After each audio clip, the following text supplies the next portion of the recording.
Hello, नमस्कार, आदाब, सत श्री अकाल और अस्सलाम वालेकुम। मैं हूं मोहम्मद अहमद काज़मी, लेकर आया हूं आपका पसंदीदा कार्यक्रम आपके रूबरू। सईद नकवी साहब दुनिया में कहीं भी हों, लेकिन हमारे लिए वक्त निकालते हैं, हम उसके लिए उनके शुक्रगुजार हैं।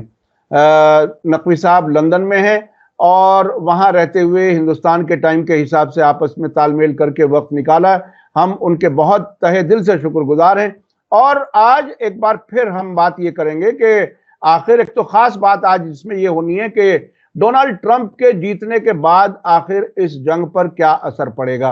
क्या वो एक बिजनेसमैन की तरह से सोचेंगे या पॉलिटिशियन की तरह से सोचेंगे? क्या वो इजराइल के साथ उसी तरह से जुड़े रहेंगे जैसे जो बाइडन जुड़े रहे, या उससे कुछ अलग उनका रवैया होगा? यह समझना बहुत ही अहम है। दूसरी तरफ ईरान की तरफ से हमले की धमकी अभी बाकी है और ईरान ने यह कहा है कि अमेरिका में कोई भी इलेक्शन जीते हम पर कोई असर नहीं पड़ता। कुछ लोगों का कहना है कि शायद ईरान के खिलाफ कोई सख्त कोई फैसला ले सकें, लेकिन क्या कुछ होगा, आज हम उसी पर ज्यादा फोकस रखेंगे। और जंग में अभी ताजा जो खबरें हैं उसमें यह कि गजा में अब प्राइवेट कंपनी को इजराइल ने तमाम जो जो इलाके उन्होंने बमबारी की है, अब उन बिल्डिंगों को बिल्कुल जमींदोज करने का सिलसिला शुरू है। और आखिरी रिपोर्ट यह कह रही है कि जो कंपनी वहां काम कर रही है वो कहते हैं कि हमें कम से कम 1 साल लगेगा, यानी इजराइल ने 1 साल तक और वहां प्लान किया है। आज ही जो मैं बैरूत में बात कर रहा था उसमें भी बताया गया कि कुछ जगहों पर कहीं कहीं जो बमबारी की है इजराइल ने, वहां पर भी बुलडोजर लाने की कोशिश की जाती है, लेकिन हिजबुल्लाह उनको वहां से खदेड़ देते हैं। नकवी साहब, वेलकम है आपका। मीडिया स्टार वर्ल्ड को आप वक्त दे देते हैं, बहुत बहुत शुक्रिया। आप लंदन में हैं, वहां के फिजा, वहां का माहौल, उस सब के बीच में आप वक्त निकालते हैं, उसके लिए हम शुक्रगुजार हैं। बताइए क्या कुछ देख रहे हैं अब ट्रंप के जीतने के बाद क्या हो सकता है? देखिए, एक तो ये है कि ट्रंप अनप्रिडिक्टेबल स्टेट्समैन है, नंबर 1। नंबर 2 ये कि कुछ बातें उनके बारे में मालूम हैं, मसलन ये कि वो अमेरिका फर्स्ट के में ज्यादा दिलचस्पी रखते हैं बनिस्बत इसके कि अमेरिका की पावर को तमाम दुनिया भर में डेमोन्स्ट्रेट करें, जो कि बाइडन साहब की कमजोरी रही। बाइडन साहब भागे अफगानिस्तान से तो ऐसा लगा कि अब अमेरिका अपने विड्रॉल में आ गया है, लेकिन उन्होंने रिसर्जेंस के लिए यूक्रेन में जंग शुरू कर दी और उससे नुकसान बहुत हुआ। उसमें यूरोप पूरा फिशार आ गया, यूरोप बदल गया। यूरोप के अंदर अब आज हालात ये हैं कि वो शोल साहब जो हैं उनकी सरकार गिर गई है, अब वहां इलेक्शन की तैयारियां हो रही हैं। यूरोप कमजोर है, बर्तानिया जहां मैं हूं वो भी कमजोर है। यहाँ मेरे होटल में कल रात ये जेरेमी कॉर्बिन और उनके कुछ एक और एमपी वो आ गए, काफी देर तक उनसे बातें होती रही, लेकिन है हालात ये हैं कि अभी पता नहीं है कि अगला हाथ क्या होगा, अगला हैंड ट्रंप साहब क्या दिखाएंगे। उम्मीद ये है कि यूक्रेन से तो वो बिल्कुल जल्दी ही कोई ना कोई फॉर्मूला एक्सेप्ट, अब कोई वो उसकी सूरत क्या हो, ये मीटिंग्स कहाँ होंगी, ये पीस किस तरह से एस्टेब्लिश की जाएगी, लेकिन यूक्रेन तो क्लियर कट खेत मालूम होता है कि जिसमें कि ये 4 एरियाज जो इस वक्त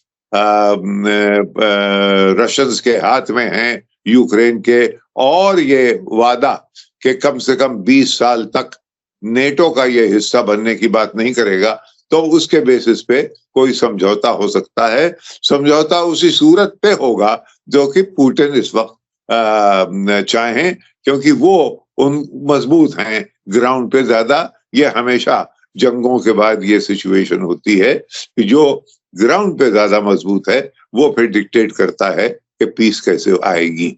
और उनका सुना ये जाता है कि उनका और ट्रंप साहब का तालमेल भी है। ट्रंप साहब ने उनकी तारीफ भी की थी ये यूक्रेन के जंग के इब्तदान हिस्सों में। तो एक तो वो पहलू है। दूसरी बात आई मिडल ईस्ट की। मिडल ईस्ट में उनके जो वाइस प्रेसिडेंट इलेक्ट हैं, उन्होंने साफ साफ कह दिया है कि एक रेड लाइन है ईरान, यानी ये कि और ये सब जो तंजीमें हैं, जो हूतीज हैं या हमास है या हिजबुल्लाह है या हजबल शादी है या जितने रेवोल्यूशनरी ग्रुप्स हैं सीरिया के अंदर, वो अपनी उनकी जो डिंग डोंग चलता रहेगा इजराइल के साथ, लेकिन ईरान के मामले में एक रेड लाइन ड्रॉ की गई है कि वो फिर बहुत बड़ा खेल हो जाएगा। और बिल्कुल शुरू में मेरे ख्याल में ट्रम्प, क्योंकि उसमें देखिए सऊदी अरेबिया है, यूएई है, कतर है, अमेरिकन छावनियां हैं, अमेरिकन बेसेस हैं उसी एरिया में, ये सब उनके निशाने पे आ जाएंगे। पर उस किस्म की ये अभी हरकत शायद ना करना नहीं चाह रहे हैं, इसलिए। लेकिन ये है जरूर कि अब नेतन्याहू साहब ये जंग हारने के बाद वो ये तैयारियां कर रहे हैं, वो लेओर कर रहे हैं अमेरिका के उस बिजनेस, ये इस वक्त एक लालच गोया दे रहे हैं ट्रम्प के बिजनेस ट्रम्प बिल्डर हैं और उनको ये जमीन दी जा रही है कि देखिए इतना बड़ा सी फ्रंट है, ये इसको डेवलप करने के लिए अब हम ये एक चाल है ताकि उसमें ट्रम्प इस चाल के शिकार हो जाएं और वो इस किस्म की दिलचस्पी लेना शुरू करें। इतनी प्रेमच्योर मूव मेरे ख्याल में वो ना करेंगे, क्योंकि इस इलेक्शन में मिशिगन में खास करके उनको अरब्स ने बहुत सपोर्ट किया। अरब्स ने उनको सपोर्ट किया, इस बात का उन्होंने एतराफ भी किया और उसका तस्करा भी किया। तो ये मामला इतना आसान नहीं है कि ट्रम्प अपने ये बिल्डिंग प्रोजेक्ट्स में आ जाएंगे गाजा के लिए, नहीं। लेकिन एक चीज जो उठेगी वो ये है कि एक तो जो हाइड्रोकार्बन्स हैं उस सी फ्रंट पे, जो जहां पे कि गाजा है, जहां पे लेबनान है, जहां पे सीरिया का एक हिस्सा है, ये सी फ्रंट जो है ये हाइड्रोकार्बन की खाने हैं यहाँ बहुत। और ये पहलू जो है वो अभी इस पे नजर ज्यादा नहीं गई है, लेकिन वो जाहिर है प्रोजेक्ट्स में सबके एजेंडे के पीछे ये एक बात यकीनन होगी। और एक तो ये है। तो मेरे ख्याल में अब ये जंगें खत्म कैसे होती हैं। कल एक डिबेट हो रहा था यहीं सोआज यहाँ की यूनिवर्सिटी जो है, उसमें यही जेरेमी कॉर्बिन भी थे और विजय प्रसाद थे और भी यहाँ के अच्छे बड़े प्रोफेसर्स थे। बात ये हो रही थी कि ये जंगों से फायदा क्या होता है। भाई आपने यहाँ वियतनाम में आप हार गए, आपको भागना पड़ा। आप इराक में जो चाहते थे वो न कर पाए। आपने 20 साल आप ऑक्यूपेशन में रहे अफगानिस्तान में, वहां से जिस तरह से भागे वो भगदड़ हम सब ने अभी देखी है।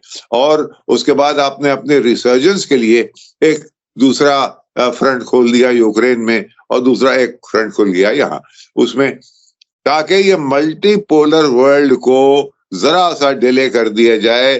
अमेरिका अपनी उस हेजेमनी को नहीं भूल पा रहा है जो कि उसको हासिल हो गई थी सोवियत यूनियन के गिरने के बाद 1992 में।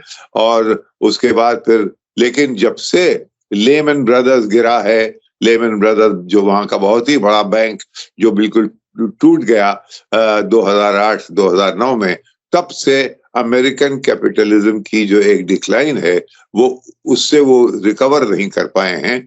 वो मेरे ख्याल में ट्रम्प साहब का ज्यादा प्रायोरिटी उसमें होगी कि इकोनॉमी को वो कैसे, अमेरिका फर्स्ट उनका ऑब्सेशन है कि अमेरिका की जो डिक्लाइन है उसको कैसे रोका जाए और अमेरिका को how to make America great again. ये उनका एक ख्वाब है और जिसकी की वो तस्दीक करना चाहेंगे और वो उनका फोकस होगा। फॉरेन अफेयर शायद इतना फोकस ना हो।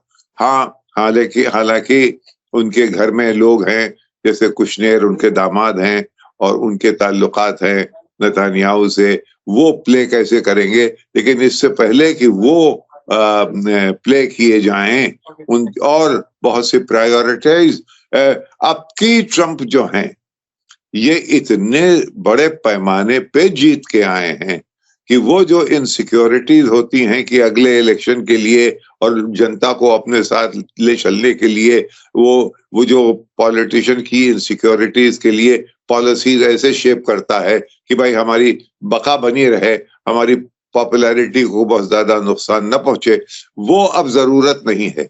इतना कॉम्प्रिहेंसिव विक्ट्री है कि अब ट्रंप जो चाहें इत्मीनान से करें, और वो इत्मीनान से जो सरकार चलती है वो उसकी रविश अलग होती है।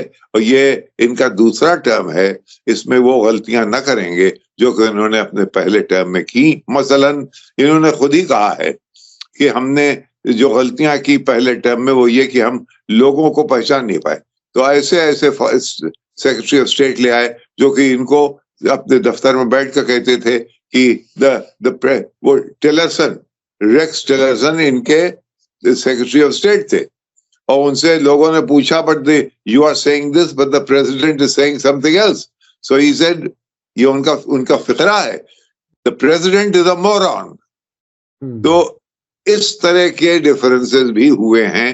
अब टीम कौन सी उभर के आती है वो देखना है, किसको ये सेलेक्ट करते हैं वो देखना है, और फिर ये गाड़ी, ये रेल, ये ट्रेन किस तरफ चलेगी। अभी उसका एंजाइटी यूरोप में बहुत है, यहाँ एंजाइटी ये है कि अगर ये सरक गए और ये कि हम अब पैसे हम नहीं खर्च करेंगे यूक्रेन पे तो कौन करेगा।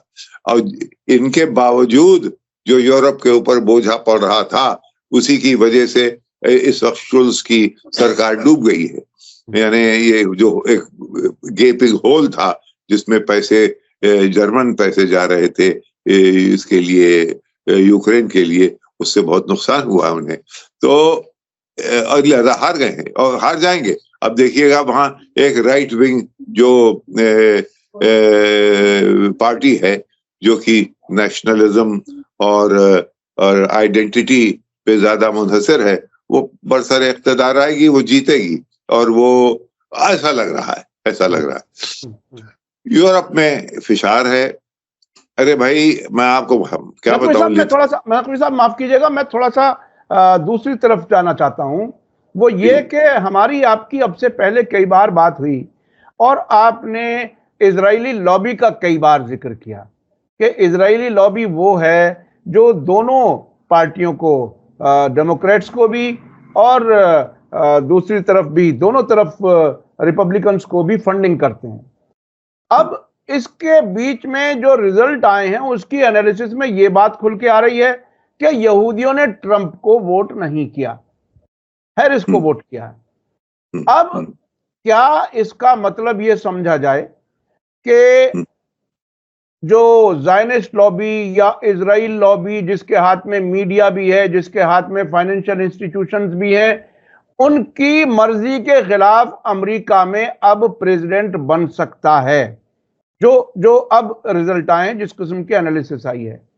तो क्या आने वाले वक्त में अमेरिका में ये इजरायली लॉबी की रेलेवेंस कम होती चली जाएगी या ये फिर गेम होगा, फिर यहां आ जाएंगे? जी, ये इतने दिनों से, इतने बरसों से ये वहां पे पावरफुल लॉबीज रही हैं, ये है या नेशनल राइफल एसोसिएशन है और भी हैं। ये तो खैर बहुत ही बड़ी लॉबी है, ये इतनी आसानी से टूट न जाएगी। लेकिन हाँ, ये जरूर लग रहा है, और जो कि बात अभी जाहिर है मीडिया नहीं कर रहा, और हमने तो शुरू से कह दिया था कि इस जंग के बाद इजराइल वो इजराइल नहीं रहेगा। वो इजराइल जो कि सबको धमकियां देता था, जो कि जिस मुल्क में चाहे हमला कर दे, जिस मुल्क के लीडर को जाके असैसिनेट कर दे, ये अब वो मुल्क नहीं रहेगा। यहां से ऑलरेडी इनके नुकसानात कितने हो चुके हैं उसका आपको अभी अंदाजा नहीं है, क्योंकि लोग छोड़ छोड़ के भाग रहे हैं। बेन गुरियन एयरपोर्ट के ऊपर एक भगदड़ मची हुई है, जो इन्होंने वादा किया था। देखिए, इनके कोई वादे पूरे नहीं हुए। इनका वादा था कि हम हमास को खत्म कर देंगे, 1 साल के ऊपर होने वाला है, वो कई हो चुका, और कोई हमास के खत्म होने की कोई, बल्कि हमास बढ़ता चला जा रहा है, क्योंकि जितने अगर 2 मरते हैं, वो उसका मीर का शेर है, तो इतनी दामनगीर है यारो उसकी मक्तल गाहे वफा, इस जालिम के तेख तले से एक गया तो 2 आए। तो यहाँ पे एक जा रहा है तो 10 बच्चे तैयार हैं अपनी जान देने के लिए, तो लिहाजा वो तो खत्म नहीं हो रहा। आइडिया इतनी आसानी से खत्म नहीं होता जो कि हमास है। और इन्होंने ये भी कहा था कि हम अपने हॉस्टेजेस वापस लाएंगे, कहीं हॉस्टेजेस का वापस आने की कोई बात नहीं हो रही है। इधर उन्होंने कहा था कि हिजबुल्लाह से बस अभी हमने खत्म किया, और हमारे इजरायली लोग जो हैं वो नॉर्दर्न इजराइल जो छोड़ के भागे हैं वो वापस आ जाएंगे। अभी उसकी कोई भी तस्दीक नहीं हुई है। दूसरे ये कि बल्कि बहुत ज्यादा पैमाने पे इजरायली सोल्जर्स की मौत हो रही है इसके हिजबुल्लाह वाले फ्रंट पे। तो तमाम चीजें हैं, बहुत नेगेटिव्स हैं ये नेगेटिव्स। आपकी जगह मैं इसी पे थोड़ा सा रहना चाहता हूं। एक चीज महसूस की गई मुसलसल इस कैंपेन के दौरान कि नेतन्याहू चाहते थे कि ट्रंप जीतें, और अमेरिका में यहूदियों ने वोट किया हैरिस को। ये दोनों बिल्कुल कॉन्फ्लिक्टिंग चीजें हैं। यानी क्या नेतन्याहू से वो इजरायली लॉबी जो अमेरिका में एक्टिव है, जो इफेक्टिव है, वो भी नेतन्याहू की ओपिनियन के साथ नहीं थी, इसलिए कि वो जंग नहीं रोक रहे, इसलिए कि वो मुसलसल आगे बढ़ रहे हैं, जंग जारी रखे हुए, मुसलसल तबाही के बावजूद। ये क्या कुछ है? यानी नेतन्याहू की मर्जी कुछ और थी। काज़मी साहब, आप और हम भी इंसान हैं, और अमेरिका का वोटर भी आफ्टर ऑल तमाम कंडीशनड, उसकी मीडिया से वो कंडीशन होगा, अपने सरकमस्टेंसेस से वो कंडीशन होता है, लेकिन उसके बावजूद भी ये क्यों ना माने कि वो भी उतना ही ह्यूमन बीइंग है जितने आप और हम हैं। और ये दर्दनाक तस्वीरें जो उसने देखी यहाँ की, गाजा की, और जो जंगों में मुलव्विस मुस्तकिल इस मुल्क का हो जाना, और उनसे बाइडेन और लिहाजा बाय एसोसिएशन हैरिस दोनों का उससे मुलव्विस हो जाना, इसका भी इस इलेक्शन के मिजाज पे असर पड़ा होगा, ये मेरा कहना है। और भाई ये जितनों कत्लो गारतगरी चारों तरफ हो रही है, आप समझते हैं कि आप अपने आप को इतना कंपार्टमेंटलाइज कर देंगे कि लोगों के ऊपर इसका असर न पड़ेगा, ये हिमाकत की बात है। मेरे ख्याल में लोग जैसे आप और हम हसास हैं, वैसे ही वहां भी अरे हसास ना होते तो यूनिवर्सिटीज में हंगामा क्यों होता? जो हुआ वहां के, उसको आखिर बंद करना पड़ा, यानी अमेरिका को अपना सिस्टम बदलना पड़ा, यह है। तो मेरे ख्याल में ये जो आप समझ रहे हैं कि नेतन्याहू ओवर प्ले भी कर सकते हैं अपने उस हैंड को, और वहां के लोगों ने दूसरे तरीके से इसको देखा, और नेतन्याहू जो समझ रहे थे उससे मुख्तलिफ लेकिन ये बात आप सही कह रहे हैं कि टॉमस फ्रीडमैन जो कि न्यूयॉर्क टाइम्स के बहुत बड़े कॉलमनिस्ट हैं, वो मुस्तकिल ये कहते रहे हैं कि नेतन्याहू की कोशिश ये है कि किसी तरह से जंग को इस तरह से अपनी खींचे कि वो उसका फायदा ट्रंप को मिले। लेकिन ट्रंप को उससे फायदा कैसे मिले? ट्रंप को फायदा ये इतनी कॉम्प्रिहेंसिव विक्ट्री हुई है ट्रंप की कि साहब उससे लोग डर गए हैं। अब वो जो चाहेगा करेगा, कोई एक लॉबी वॉबी उसके ऊपर काम नहीं करेगी, कोई एक लॉबी काम नहीं करेगी। अच्छा, बहुत ही दिलचस्प ये पहलू है कि एक बार पहले टर्म में ट्रंप ने जो अपना चेहरा दुनिया के सामने रखा, ईरान के साथ डील खत्म, उसके बाद जेरूसलम को इजराइल की राजधानी कबूल किया गया, अपनी एम्बेसी मूव की, वेस्ट बैंक वगैरह में जितनी इंटरनेशनल नजर से इलीगल कॉलोनीज यहूदियों की बनी, उनको सबको लीगलाइज करने की बात उसने की। तो वो अब अपना नया रुख किस तरह से वो मॉडरेट बनाएगा, क्या चीज होगी ये। अच्छा, दूसरी तरफ वो खुद कारोबारी आदमी है, और कारोबार में जितने बड़े लोग हैं वो यहूदी हैं, अमेरिका में भी और इधर भी। तो वो कारोबार के कीमत पर पॉलिटिक्स करेगा या पॉलिटिक्स की कीमत पर कारोबार छोड़ेगा? अब ये तो आप कह रहे हैं कि भाई हम प्रेडिक्ट करें कि ट्रम्प का दिमाग किस तरफ चलने वाला है। ये अभी करना बिल्कुल मुज़िर होगा आपके प्रोग्राम के लिए, उसकी क्रेडिबिलिटी के लिए, हमारी क्रेडिबिलिटी के लिए और आपकी अभी उस इलाके में हम न जाएं। हम ये समझें कि एक बहुत ही कॉम्प्रिहेंसिव विक्ट्री जो है वो उसको एक खुद एतमादी की तरफ ले जाएगी। उसको अब कोई डर नहीं है, वो वही करेगा जो कि उसकी इंस्टिंक्ट्स उसको बताएंगी। अब उसमें यह है कि मुनाफा जहां है वहां जाएगा, और ये कि बेकार की जंगों में जिनमें जिनमें कि एक तो दुनिया में छवि अच्छी नहीं बनती, और ये जो है ये मेरे ख्याल में उससे ये खींचेगा। इसने सीधा सीधा कह दिया था बहुत पहले कि यूक्रेन की जंग तो ये पैसा वेस्ट कर रहे हैं, क्योंकि ये जीतने वाले तो है नहीं। रही बात इजराइल की, इजराइल में अब देखिए लोग जो करीब हैं किस्से के वो इस बात को समझ चुके होंगे कि अब इजराइल का वो छवि जो कि कभी पहले थी वो अब ना होगी, क्योंकि अब ट्रम्प के पास इंटेलिजेंस की रिपोर्ट्स आना शुरू होंगी। वो देखेगा असेसमेंट्स, वाकई में इवैल्यूएशंस क्या हैं, क्योंकि इंटेलिजेंस एजेंसीज तो हर चीज प्रेसिडेंट से छुपाएंगी नहीं ना। अब उसमें ये ट्रांजिशन में कितना इसको मालूम होगा कितना नहीं मालूम होगा, मेरे ख्याल में हर चीज में ये मुखिल होंगे। इनके पास इंटेलिजेंस रिपोर्ट्स आने लगेंगी और ये उनकी बेसिस पे अपने अगला मूव जो इनका है वो इस पे एक ब्लैक होल के ऊपर ये नहीं मार रहे होंगे, बल्कि इनके हाथ में डेटा होगा, इंफॉर्मेशन होगी, एक रिस्पॉन्सिबल टीम बन रही होगी कहीं, और उसमें उस टीम से ये डिस्कस करेंगे, कंसल्टेशंस करेंगे, उसके बाद जाके कोई चीज आया होंगे। अभी तो जनवरी में ये प्रेसिडेंट तो जनवरी में जाके बनेंगे, अभी तो ये एक लेम डक चलता रहेगा। और बहुत नुकसान पहुंचाया, बहुत ज्यादा नुकसान पहुंचाया बाइडेन ने अमेरिका की क्रेडिबिलिटी को। और जितना भी ये यूक्रेन और ये हर एक जानता है कि अब इजराइल के पास इतनी कुव्वत ही नहीं है कि वो लड़ सके। ये सब अमेरिका लड़ रहा है, ये लोग जानते हैं, और अमेरिका लड़ रहा है यानी बाइडेन साहब लड़ रहे हैं। तो ये गोया ये फरेब, ये धोखा देना लोगों को, दुनिया को कि था वो ये इजरायली विल है जो कि प्रिवेल करेगी इन दी एंड, ये गलत है। इसमें बिल्कुल डायरेक्ट अमेरिकन इन्वॉल्वमेंट है। ये जंग अमेरिका लड़ रहा है मिडिल ईस्ट में, और उसके असरात होंगे, और उसके असरात अच्छे ना होंगे अमेरिका के लिए। उस बात ये मुज़िर होंगे।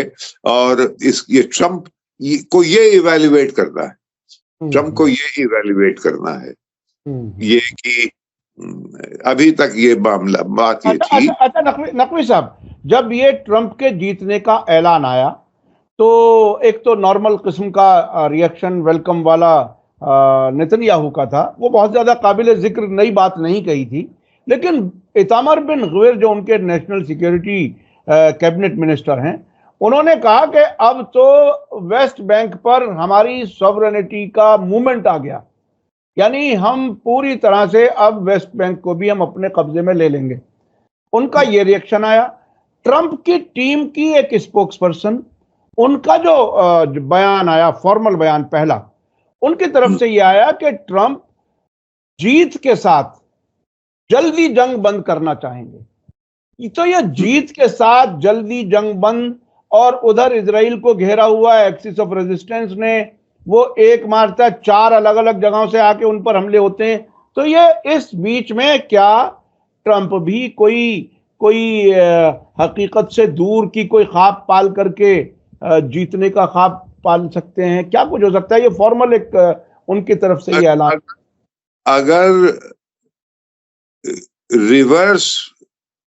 रिवर्सल्स हो रहे हैं इजराइल को, तो उन रिवर्सल्स को पॉजिटिव में कन्वर्ट करना, यानी अमेरिका का और ज्यादा इन्वॉल्व होना, ये नहीं मुमकिन है। अगर इजराइल हार रहा है तो फिर इजराइल हार रहा है। और जंग में देखिए हार जीत होती नहीं है। डिस्ट्रक्शन कितना किया अभी से, अब ये चाल है कि अभी जंग के बीच में अभी आपके हमास को आपने खत्म नहीं किया, आपके हॉस्टेजेस आए नहीं, और आप ये देख रहे हैं कि साहब हम सी फ्रंट कैसे बना दें। ये बेवकूफ बनाने की बात है, क्योंकि वो ट्रंप जो है वो बिल्डर है। ट्रंप टावर्स और इस तरह तमाम दुनिया भर में उसने तमाम चीजें बनाई हैं, तो उसको कोई लेऔर किया जा रहा है कि देखो ये पूरा सी फ्रंट मेडिटेरेनियन का तुम्हारे लिए तैयार है, अभी बिल्डिंग में आके लग जाओ। ये बचपने वाली चालें। यानी ट्रंप को अपनी तरफ अट्रैक्ट करने के लिए कारोबार मिलेगा, ये सब हो रहा है। गोया ये लोग ये इनके कुछ ने एक आध दफा कह चुके हैं कि भाई बहुत उम्दा सी फ्रंट है ये, यानी ये लोग हर चीज को अपने हॉलिडे रिजॉर्ट की तरह देखते हैं ना। तो गाजा में लोग जो मर रहे हैं, इनको अंदाजा नहीं है कि उसका असर कितना है, अरब मुल्कों में कितना असर है। इनको अंदाजा अभी पहले ये लगाना पड़ेगा कि क्या अब्दुल फतेह अल सीसी बच रहे हैं, क्या किंग अब्दुल्ला ऑफ जॉर्डन बच रहे हैं। ये चीजें हैं जिनमें कि इस वक्त नजर डालना पड़ेगी, क्योंकि वरना वेस्ट एशिया की तस्वीर जो 7 अक्टूबर 2023 से पहले थी वो इस वक्त नहीं है। इस वक्त इजराइल की वो छवि, वो इमेज जो थी वो अब नहीं है। अब इस वक्त अगर जिस दायरे में, जिस घेराव में मिडिल ईस्ट है, उसमें अब इजराइल का वो रोल नहीं है जो कि 7 अक्टूबर से पहले था। वो अब हटा हुआ रोल है, और उससे कैसे ट्रंप का क्या रिश्ता होगा ये देखना पड़ेगा। यानी हम लोग हमेशा से ये कहते आए हैं कि ये एक इंपीरियलिस्ट प्रोजेक्ट है, जिसको कि कैस्पर वाइनबर्गर जो कि डिफेंस सेक्रेटरी थे रेगन के, वो कहते थे ये अनसिंकेबल एयरक्राफ्ट कैरियर है इजराइल, अमेरिका का अनसिंकेबल एयरक्राफ्ट कैरियर। लेकिन क्या अब उसकी ये नवीयत बदली है? क्या नए वर्ल्ड, देखिए अब नया वर्ल्ड ऑर्डर आ चुका है, यानी मल्टीपोलैरिटी आ गई है। यानी अब आपके पास रूस, चीन, साउथ अफ्रीका, ईरान, ब्राजील, ये तमाम ममालिक जो हैं वो एक तरफ मिल रहे हैं, और यूरोप को इस बात का यकीन हो गया है कि अब हम अगर हमारे ऊपर से दस्ते शफकत अमेरिका का उठ गया तो हमारा क्या हाल होगा, इस वक्त वो ये सोच रहे हैं। और वो दस्ते शफकत यानी वो हाथ जो कि उनको अभी उनको प्रोटेक्शन देता था, वो अभी सरकता हुआ दिखाई दे रहा है। यूरोपियंस की बड़ी हालत इस वक्त इंटरनली बहुत खराब है। अभी तमाम जगहों पे देखिए खलफिशार, लोग सड़क पे आ रहे हैं, इकोनॉमीज डूब रही हैं, और ये तमाम जगह, यहाँ बरतानिया में ये कोई बहुत सिक्योर लेबर गवर्नमेंट नहीं है। ये खिलाफ बहुत आवाजें, 2 मिनट के अंदर स्ट्रीट पे लोग आ जाते हैं यहाँ। अच्छा नकवी साहब, आखिरी सवाल वो ये कि आपने कहा कि मल्टीपोलैरिटी आ रही है और तब्दीलियां आ चुकी हैं, ये बात अपनी जगह। तो तब्दीलियां आने में एक बड़ा रोल जो रहा वो हमास का 7 अक्टूबर का हमला था, जिसके बाद दुनिया बदल गई। अब क्या इस दुनिया को जहां तक अब पहुंची, जहां आज हम देख रहे हैं, क्या ट्रंप के प्रेसिडेंट बनने के बाद उसी रास्ते पर दुनिया और आगे बढ़ेगी जो तब्दीली की तरफ जा रहा है, या फिर कोई रिवर्सल, या उसे रोकने की कोशिश ट्रंप साहब करेंगे? मतलब क्या, चूंकि ये दोनों इंसिडेंट्स को अगर मिलाकर के कोई नतीजे की तरफ अगर आप कुछ बता सकें। कि आप एक ही सवाल बार बार कर रहे हैं, और वो सवाल आपका ये है कि ट्रंप के बाद दुनिया क्या कैसी होगी। वो ना हम जानते हैं ना आप जानते हैं, और अक्सर तो ये होता है कि खुद शायद ट्रम्प को भी ना मालूम हो। एक जमाने में एक क्रिकेटर था, लेफ्ट आर्म बॉलर पाकिस्तान का, वसीम अकरम। वो उसके बॉलिंग में खास बात ये थी कि बैट्समैन की समझ में नहीं आता था कि वो बाएं तरफ बॉल जाएगी कि दाएं तरफ बॉल जाएगी। तो जॉन आर्लट यहाँ के बहुत बड़े कमेंटेटर थे, उन्होंने एक बात कही, कमेंट्री कर रहे थे, उन्होंने कहा it's bad enough that the batsman does not know which way the ball is going to turn, but it is much worse that the bowler himself doesn't know which way the ball will turn. Wasim Akram को खुद भी नहीं मालूम था कभी कभी कि वो गेंद किधर। तो वैसे ही ये ट्रम्प साहब की हुकूमत अभी फिलहाल है, अभी उसके लाइंस कॉन्टूर्स, भाई ये खुद मेरे ख्याल में ऐसी विक्ट्री नहीं सोच रहे थे। अब ये जीत गए वो तो अलग बात है, लेकिन इतना कॉम्प्रिहेंसिवली जीत गए। अब उसके दायरे अलग होंगे, उसमें ये लोग देखेंगे कि रिस्क अवर्जन ज्यादा होगा कि भाई नुकसान ना पहुंचाओ अपने आप को, जरा वो करो जिससे कि अमेरिका की छवि भी बने, अमेरिका की इकोनॉमिक हालात भी बेहतर हों, ये होगा। अब ज्यादा कॉशियस इस वजह से होंगे कि हमारे पास सब आ गया है, अब हम सब कुछ कर सकते हैं, अब उसे कैसे करें कि नुकसान ना पहुंचे। जी जी जी जी, बहुत बहुत शुक्रिया सईद नकवी साहब। ये बात बिल्कुल, लेकिन नतीजे के साथ साथ ये जरूर कहा जा सकता है कि बहुत से मुल्कों को कुछ चीजें एडजस्ट करनी पड़ेंगी। ट्रंप जिस तरफ जाने वाले हैं वो भी बहुत कुछ गौर करेंगे, सोचेंगे, समझेंगे, और बहुत से मुल्कों को अपनी पॉलिसीज में कुछ ना कुछ ऐसी एडजस्टमेंट करनी पड़ेंगी जिसमें ईरान भी हो, अमेरिका भी हो। ये है कि रूस का और अमेरिका का क्या रिश्ता होता है। सबसे अहम चीज है चीन का अमेरिका से क्या रिश्ता होता है।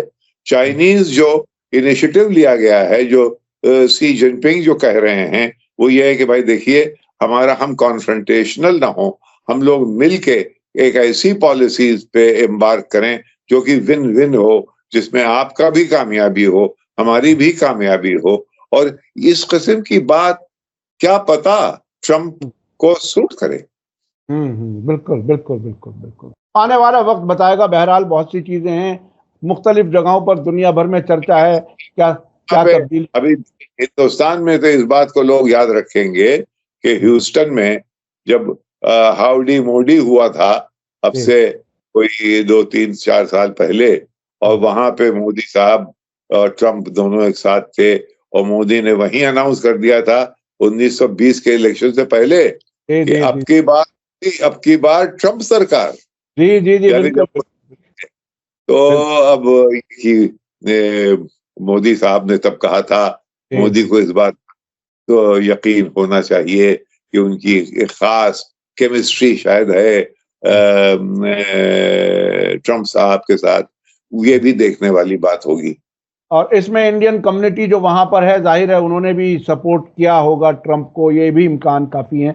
बहुत बहुत शुक्रिया नकवी साहब, बहुत बहुत शुक्रिया, आपने वहां रहते हुए सफर में अपना वक्त निकाला, उसके लिए हम शुक्रगुजार हैं। मैं अपने दर्शकों से कहूंगा कि आपको ये वीडियो कैसा लगा। बहुत सी चीजें ऐसी हैं जो गौर करने की हैं, आने वाला वक्त बताएगा, लेकिन फिर भी इशारों में बहुत कुछ नकवी साहब ने बताया। इसी के साथ मुझे दीजिए इजाजत, धन्यवाद, शुक्रिया, जय भारत, जय हिंद। मीडिया स्टार वर्ल्ड के और वीडियो देखने के लिए हमारे चैनल को सब्सक्राइब करें और सीधे नोटिफिकेशन पाने के लिए बेल आइकन दबाएं।